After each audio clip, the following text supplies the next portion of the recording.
Hey, I'm Dave from MatterHackers, and we have a special guest here today. I'm excited to have a chat with Norm from Tested.com.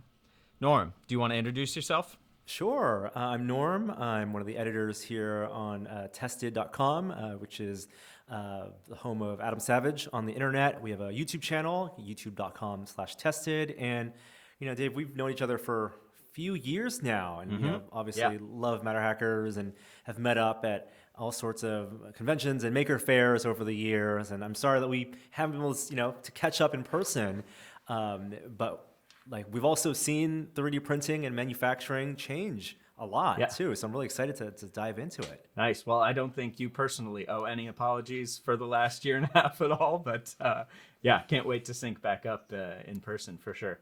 I think one of the basic questions I think that's worth asking is how did Tested as a brand and as a company come to be, and what are you guys focused on, and how's it shifted over the years?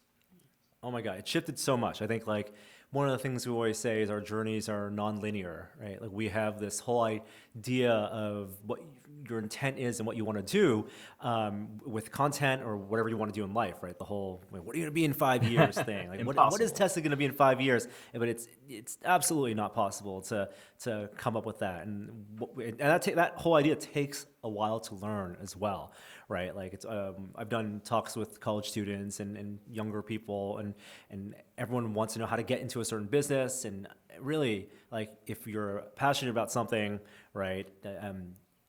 Yes, be passionate about it and explore that creativity, but don't get fixated on a single thing, and just kind of roll with the opportunities that come up. Because the more passionate and the more harder you work at a certain thing, the more varied the opportunities will come up, which really is how Tested came about too. My co-founder Will Smith and I founded the site primarily to cover technology, back in 2010. We both came from technology backgrounds, covering it from journalism, computer magazines, video games, things that nerds are interested in. And that was, you think about 2010, iPad had just come out, iPhone had come out, laptops were maturing, and and people are doing more interesting things with them, right? The tools, the software tools, whether it's photography, whether it's 3D modeling, things are becoming more user-friendly, and there are more open source versions to do that stuff, which is a thread that kind of goes to today, even in the world of 3D printing. And so we love Maker Faire. That was one of we're in the Bay Area, so one of the big conventions that we always went to, even personally, was Maker Faire. Right down the street. We had always, exactly, right? San Mateo. And, we were clued into 3D printing as a consumer product, really with the first MakerBot. Those guys were based out of New York. Bree and his team, and out of the RepRap community, of course.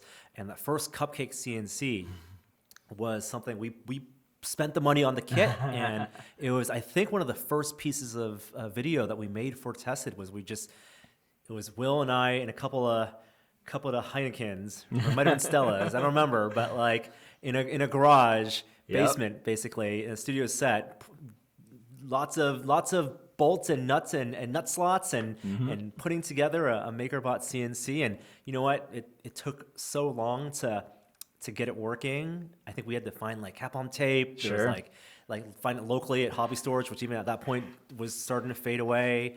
But the satisfaction of getting a test cube printed, it was science fiction, right? Yeah, it was absolutely. and that's why they called the second one the Replicator, because, right, or the third one the Replicator, because, right, this was the dream of turning something that only appeared on your computer screen into a physical, tangible object, even if it was just as simple as a one color or two color cube back then. And so we were hooked. We were hooked on that. And it was right at that time we started, I think that year or the year after at Maker Faire, we just saw an explosion of these type of products, and the things that made making the MakerBot possible as a product, controllers, stepper motors, the open source software community, that also kind of bled into all these other hobbyist fields. Absolutely. For robotics, for like things like the one wheel, right? Like and others like and CNC devices, and even desktop laser cutters. And so we really, as people who were interested in technology, like we're like we put together our computers, 20 years ago, and now we're putting together a 3D printer. We just really wanted to help tell those stories and help a curious audience understand what that was all about, because we wanted to learn ourselves, and that allowed us to meet all sorts of amazing and wonderful, what we think of now as makers, at Maker Faire and other places around the world. Yeah, I think the story of how Tested came to be, and sort of the path that you guys took along the way, just following stuff that you found. You never cornered yourself into any market of, as you said, computers or 3D printers or anything. You're able to chase around a lot and sort of became, what might be perceived as a YouTube channel today, but might be something different tomorrow, was something different in the past. But being able to chase like the coolest technology and whatever is like most relevant, whether it's AI or something even more interesting. And I think, at least I'll just compliment you guys for, the way you've survived over the last year and a half, just sort of Adam sitting in his cave and, we're going to throw that thing on. I actually, iPhone right there, front-facing camera. Yep. Even the worst camera of the 4 cameras on the iPhone. It's all you needed though, and I think in terms of totally. like where my headspace was, and a lot of people at MatterHackers even specifically, like that's what we were looking for at that point in our lives, how things were going. That for me personally brought me a lot of joy just to be included in something that felt intimate and social, and a familiar face who you're kind of invited into a spot that was cool to everybody. So I think you guys did a great job. Really appreciate hearing that. And for us, we did it because it was the thing we needed to do for ourselves. Yep. We needed to keep on making content. We needed to keep on making things. And it just turned out people really enjoyed hanging out on this regular basis. Yeah. Some sense of normalcy in a abnormal world. So yeah, we're really, really thrilled. Couldn't be more thrilled with how it has been received over the past year. Yeah, absolutely. I think it was the perfect marriage of social interaction, scrappy, and doing what you can at the time. So, great job on that. Just to dive into some of what our audience is most interested in is digital manufacturing, 3D printing, additive, and stuff like that. How are you personally, or people at Tested and your staff, using 3D printing today? Sure. I think it's really funny because we talked briefly about how we cover the things that interest us, right? Like there's no singular thing we kind of corner ourselves into, and it really is driven by the things we're enthusiastic about and obsessed about. And at some point, a technology might mature where there are going to be much better places to find that information because we are spread, wide rather than deep necessarily, right? And so there are people who are going to be hardcore 3D modelers or 3D printers and know all the subtle differences and the fine tweaking, which we enjoy. It's just that at that point, we feel like a field might have matured enough that we're gonna keep our eyes on what the next thing is. And I felt like that happened a little bit with 3D printing, at least with additive manufacturing. It really matured. We saw like how many booths were at Maker Faire, covering 3D printing, and so our interests, at least my personal interest, it got to a point where like we could recommend the ones we loved. We were talking with the Joseph Peruzas of the world, and pointing people to and covering the interesting things, the multicolor stuff. But it's actually like that's where the business was going to be headed, becoming less like a boutique thing and more like a commodity item, not necessarily a commodity thing, but something that's accessible and attainable, right? Absolutely, with a wide range of options and price points on the professional manufacturing end to just the fun hobbyist end. So for me personally, had not been keeping as much tabs on 3D printing until about a year ago, when I started looking back into it for the home use because I was working from home, and really discovering for myself how wide the world of MSLA printing had gone. And resin printing, resin printing. And now I am 100% a resin printing convert. So like that is that is like 99% of my interest in 3D printing. And like a lot of the same, like first half of the processing, whether you're talking about processing a model, making sure you understand the physics of how the printing works, like that all shares a lineage with Yep. FDM. But the output, the resolution, the quality, and the mix of materials, the alchemy of it all, is really, really exciting for me. And I still have FDM printers. I've been tinkering with Anycubic as the Viper printer, which is Yep. very similar to with their Creality. Yep. And it's like that stuff just works out of the box now, right? It's fantastic. Yeah. They've made that user experience so simple, where self-leveling build plates and like just rock solid extruders, and then there's just so many different places to buy filament that that is a really safe and easy way to get started and understand that process. And I think I'm finding nice happy combinations of mixed media, right? What is a resin print going to marry well with an FEM print for? If I want something structural versus aesthetic, right? If I want something with a solid flat edge with no point sticking to it, like I'm going to print that with FEM. Yeah. So that's where I am today. The tabletop hobbyist community, right? Yep. Like you have all these artists from the video game world, honestly, right? There are artists who work at video game studios, or do people like 3D modeling is the skill that I don't have, that I envy and that I completely appreciate, because the artists who can sculpt in 3D, who do hard edge modeling as well as character design, like that's unbelievable. And the fact that there are marketplaces to put those files out there and support those artists on Patreon and get for $10 a month a beautiful pack of characters and I can throw on a printer, a small printer, and a liter of resin will give me a tabletop full of little figurines. Like that's magical for me. Yeah, it is amazing how the technology has enabled that to be a platform for those types of artists to succeed. Well, and I love that you've sort of picked up resin 3D printing, MSLA or SLA or what. It's got 1,000 names at this point. We just sort of refer to it as resin, but you're certainly not alone. We've seen it as a big growth opportunity in the market. Something happened like 2 years ago where SLA printing and resin printing was like too icky to approach until it was, cheap enough that you were willing to sort of swallow I got to put gloves on and make this a safe process. But it really broadened the horizons of who a potential, hobbyist or even a business who would be interested in consuming that type of high detail printing. You do sacrifice some of the mechanical properties, but chemistry's coming a long ways. I think materials, both in FFF and in resin, are the future, really. But that's cool to hear that you're picking up resin on a regular basis.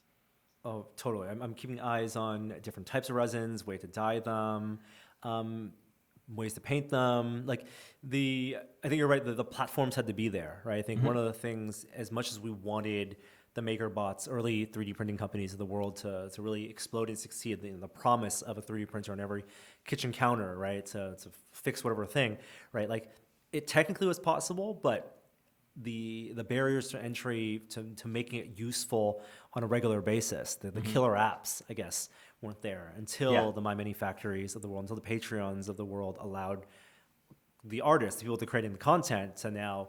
So if you're going to spend $500 on a printer, right, and money on resin and invest in a place to process this stuff, you're also going to be able to do things without having to do the modeling yourself. Yeah. And as always, everybody wants in 3D printing, customization is so easy, and you want to make it feel like your own. And even if it's someone else's character that they've modeled up, like it very much feels like your own.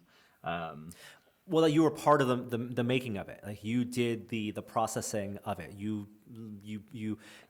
of the things I really love is actually prepping the model and orienting it and slicing it and designing the support structure, or throwing in a mesh mixer and doing something personalizing with it, because that stuff is all accessible too, right? Mesh mixer is free, Tinkercad is free and web-based and super powerful, and like I don't need ZBrush. I don't need to know that yet. Super complicated programs. The foundations I can use in Mesh Mixer and Tinkercad also being Autodesk feed right into Fusion if I want to then take the next step up. Yeah, it's similar to, I'm not sure if you've heard the analogy of adding an egg, but like early brownie companies, like you can have powdered eggs, it could be in the mix, but they found Yeah. customers loved the process of adding an egg. So adding an egg yeah. is like chemistry wise not required, but it makes those brownies yours rather than like just dumping them from a box. So what you're describing, I think, is amongst the same psychology of like, this is my model, this is my thing. And if you're post-processing it and painting it and weathering it, which certainly I've seen you do quite a bit, that even more makes it your own and allows you to take more ownership of it, which is awesome. Yeah, and that's the fun of it. And there's a momentum to it, I think, especially with the resin printing. One of the things I've found is because the workflow is continuous, like, and to stop, like, previously, with a printer, I can print something, and when I need it or something, and it's fine. The filament's it's plugged in. I can at any time spin that up again. But with resin printing, because I'm going through like a bottle of resin, or I have all my cleaning stuff already set up, I'm incentivized to continue on the momentum. Batch it out, using up and batch it out. I don't want to have to empty the vat necessarily, and I want to get a full liter worth of stuff in a weekend. And every morning then becomes like Christmas to wake up and check on the printer and see what's come out. Yeah, hopefully a successful Christmas, not an unsuccessful, disappointing Christmas. Oh, it's fun either way. I mean, one of the most interesting and fun things is to browse like the 3D printing or resin printing subreddits, and or even the specific manufacturers and subreddits, because people always like, you see. First of all, you see there's a momentum of like new people, right? A lot of people picking up their first couple $100 printer, and a lot of questions, and the community is really helpful. But there's also like this whole category of people posting like the failed prints, which for resin printing actually is, you can diagnose a failed resin print it's impossible more than you can diagnose a failed FFF FDM print with the spaghetti of because then you can say, oh, it peeled here, or the support wasn't there. It's like identifying. And actually, I enjoy watching those threads and thinking and reverse engineering. Okay, what went wrong here? How is that going to apply to my own building of supports next time? And that back and forth is actually that's the community aspect of it that I really love. Yeah, it's fascinating. And, even the 3D printing community, its entire roots were based around sharing information and this distribution of knowledge. And it continues today. And we're lucky to be a big part of the core of that and the distribution of knowledge, and, just being able to provide as much success as we can. But there are lots of resources out there. So you're doing resin printing. What's the coolest 3D printing application that you've seen recently? You mean software-wise, or just example of a 3D print? Example of a 3D print and some application that's been caught your eye. I just did a project. I think by the time this comes out, I'll come out. But someone posted this on. It was a project shared on Reddit that I saw that immediately caught my eye. It was a 3D print of a classical sculpture. So it was, I think, Michelangelo's David, right?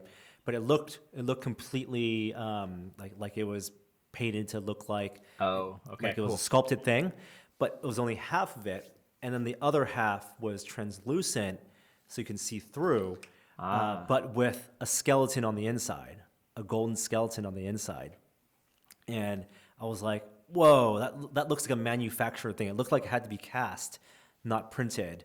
And the finish looked incredible. So I'm like, but looking at it, and I think the maker posted some details about how they did it. The big breakthrough for me was realizing when they said the skeleton on the inside was just negative space. It wasn't two solid things. They weren't printing a skeleton, painting it, and then encasing it in the shell. It was just one piece, with the skeleton being the negative. Then that was painted. But when you look at it from the other side, it looks solid. And that like flipped the light bulb in my head of like the idea of negative space being used in 3D printing to look like a solid. And so I did my own version of that. Actually, I can grab and show you. I don't know if give me 1 second.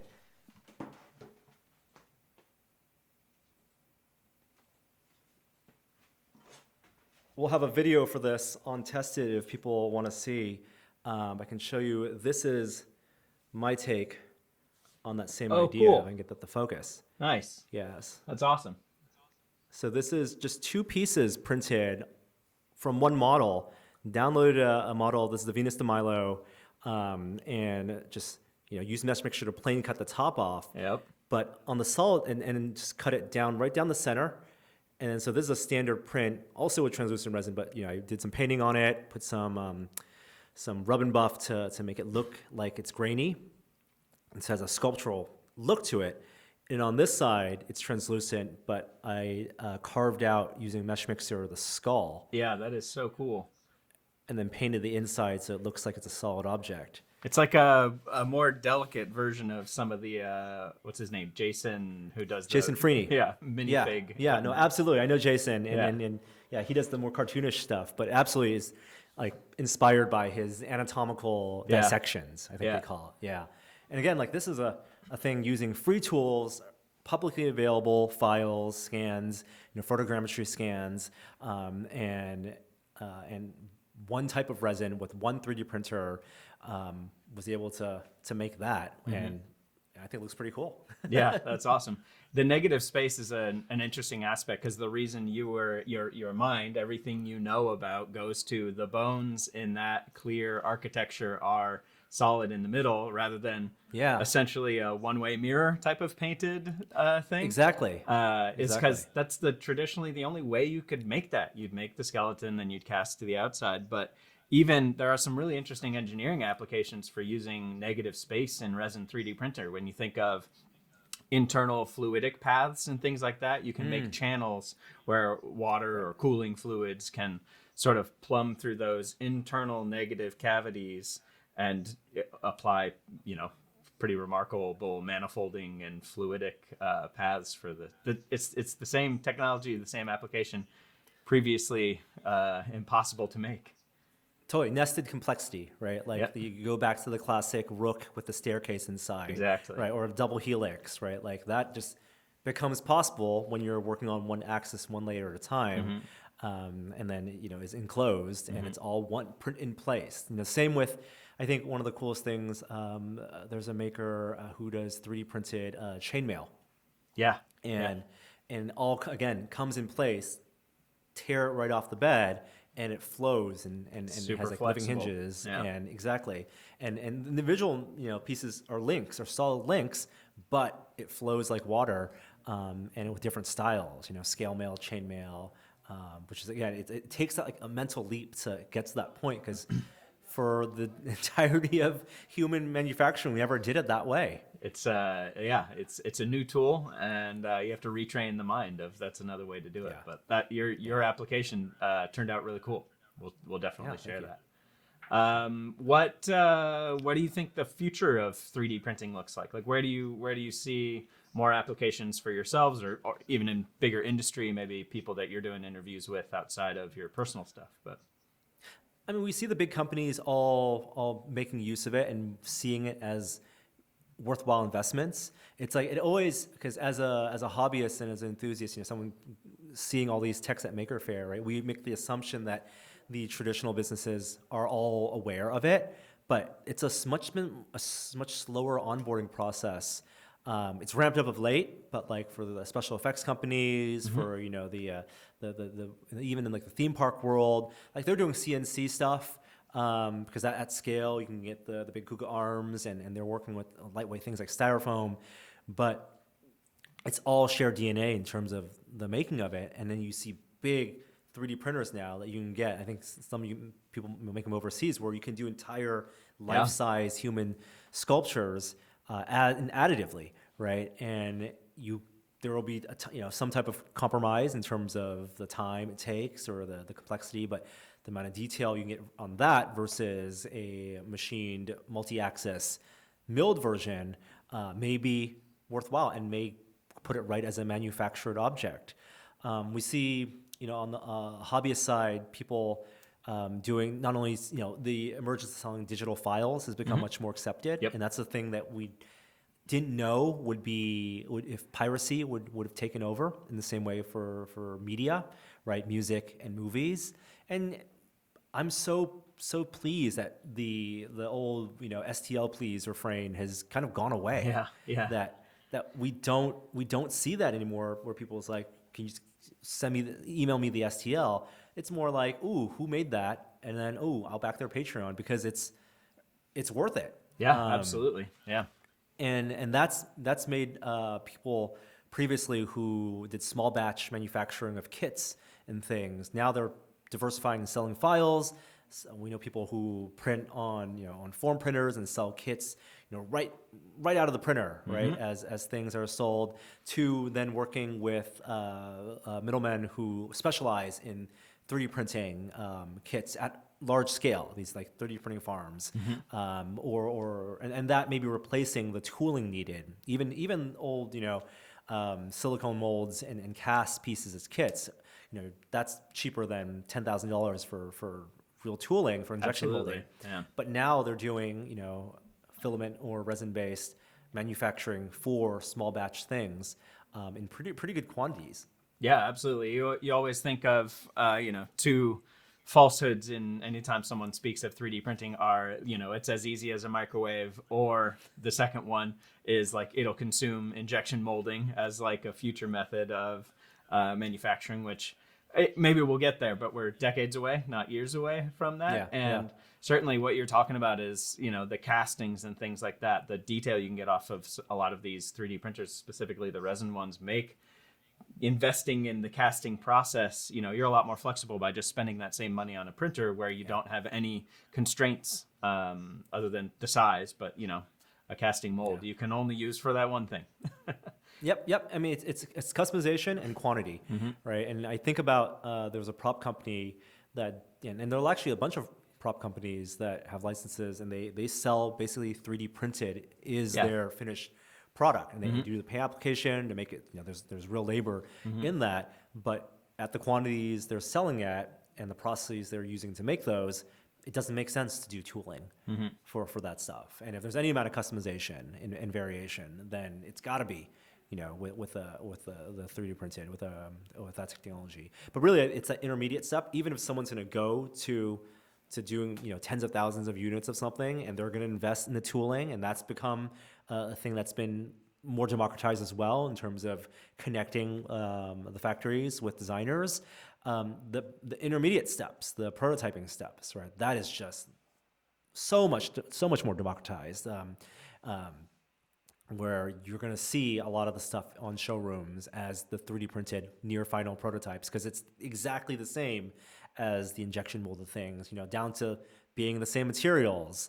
But they can do that and spin up variations. Yeah, classically, the R&D applications of 3D printing are very well known and established. And I think, you mentioned two things. One is the proliferation of like Etsy being a platform where you can start a business and sort of quit your day job, and your whole family quits their day jobs, and you're just running this Etsy shop, creating things. And I think not even 3D printing, but digital fabrication in general has enabled quite a bit of that, whether it's CNC routers or laser cutters or plastic 3D printers or resin 3D printers. Like, so much of that is catalyzed by that. And then the second that you're talking about is like the similar materials that even if it's a car on the floor of CES is 90% 3D printed, but it's out of the same carbon filled nylon or something like that. That's a lot of where I see 3D printing going, is like getting specific applications to materials to meet the needs of whatever functionality or finishes that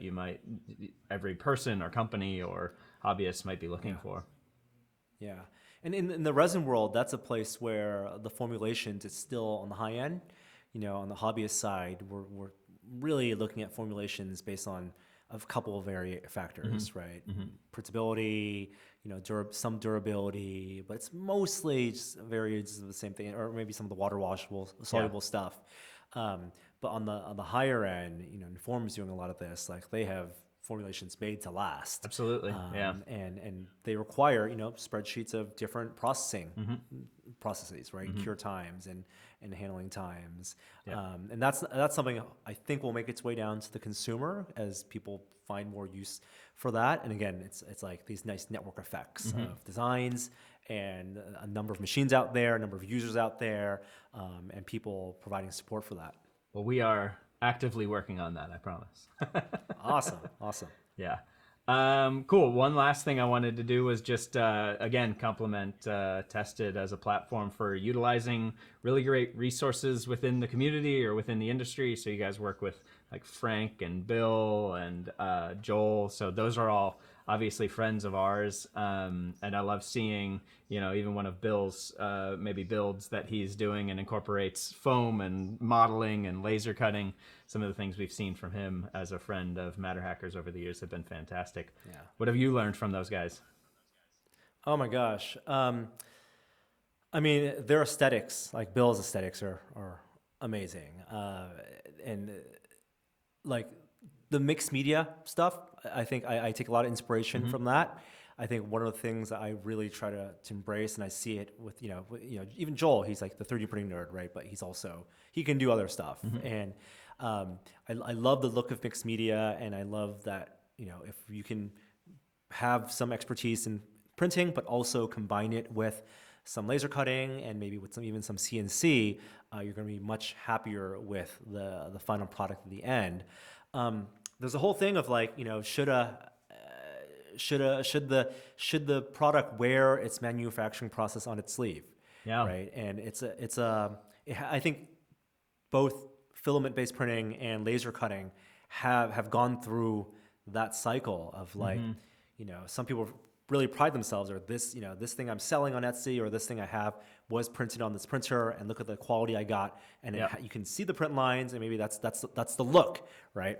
But also comes with me, and I don't know if it's still there today, maybe to some extent, the stigma of like, oh, you just press a button, and it's not worth the same thing as an injection molded thing, which are, as we just talked about, come from the same DNA and the same files and the same materials. Yeah. Same thing with laser cutting, right? Like, the tab and slot designs for laser cut, right? Like you see those designs everywhere, and that's because that's how the thing was made, and you can get very versatile, constructions out of that. But does that hold also the kind of stigma of like, oh, that wasn't like a machine to sheet or an injection molded thing? It doesn't look manufactured. Like what is the bar for manufactured, right? The difference between someone doing it at home versus, a factory. And so I wrestle with that also. And I always look at what Joel does and what Bill does and what a lot of other makers, Sophie Wong and Naomi Wu, like what they're doing to mix electronics into their work, right? And to do mixed media with a very different materials and processes. Like it's not just necessarily the best thing for the job, but how can they best integrate to create, the final thing, to then satisfy like what you wanted to make. That's my goal. Those types of mind are sort of bringing so much to the evolution of how the technology can even be used, its limitations, all those things. And even applications. I recall part of MatterHackers started a 3D printing service back in like 2014, and so many people ordered like 3D printed parts from us that we would print and then send to them, and often the response were, why does it have lines on it? Did you guys mess this up? Like, no, man, that's kind of what 3D printing is. Yeah. But certainly that, as you called it, stigma has worn off over the years, and I think especially 3D printing holding its place in March, April, May, June last year when we were MatterHackers started a whole hub where we distributed almost 100,000 pieces of PPE to the public. I think that, for me, flipped the mind of like, oh, well, what is 3D printing and how does it used? Like, there's now that like very public, very transparent conversation around like, well, if nothing more, we can solve intermediate manufacturing gaps at the flip of a hat, and we can enable everyone in their office, their maker shop, their maker space, or in their bedroom or their garage, and like kind of, do our best to save the world as we could at the time. Or at least keep us all busy and safe in our homes while we all wait it out. At least by way of that. Well, I want to thank you for your time, Norm. I think I learned quite a bit from how you guys are seeing digital fabrication, additive manufacturing as an application, and what you guys are learning about it. For people to find more, where do they find you? Yeah, they can always find our videos. We publish them daily at youtube.com/tested. They're also on tested.com. And yeah, all our channels are there, and we do 3D printing and fabrication videos pretty regularly. I'm trying to put more spotlights on the artists that we talk about, and so people support and back them. And yeah, Dave, it's always been a pleasure. Dude, thank you for your time. I really appreciate it. Look forward to sharing a beer at a show sometime very soon. Yes, me too. Can't wait. Yeah. All right, Norm. Thanks so much. Thanks. Take care. I hope you enjoyed our conversation with Norm from Tested.com. To learn more about any of the technologies we spoke about here today, go to MatterHackers.com. Look forward to talking to you on the next one.